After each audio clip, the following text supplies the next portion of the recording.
Hi, I'm Jessica Spitz for the Harvard Westlake Chronicle, here for the March edition of Quad Talk, in which I will be asking students to share their opinions on the new mandatory lunch period that will be implemented next year. So, what do you guys think about the new mandatory lunch period?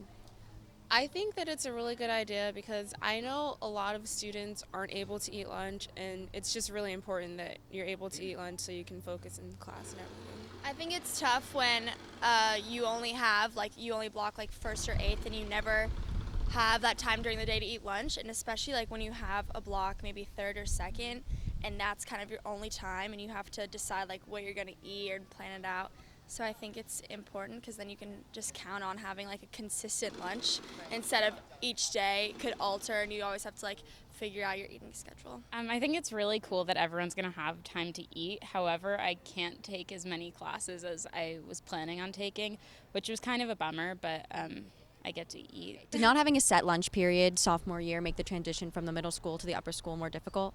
No, I don't think so. I think like the transition was fine, and like I made time to eat lunch and throughout my like freeze, and I block fourth, so like finding that time was fine compared to the middle school. Yeah, I think that's a thing that I didn't really have this year. Like I had one or two friends that I shared freeze with, but I didn't really get to see like a lot of people, so it's cool. So, how do you think having lunch affects specifically athletes who have practice or games after school? Oh, I know that like when you only have like eighth period free, it's hard to eat a proper lunch because you don't want to be full and not able to participate in your sport. So this will just be so much more helpful to be able to eat at like a reasonable lunchtime so you can digest your food and actually perform well.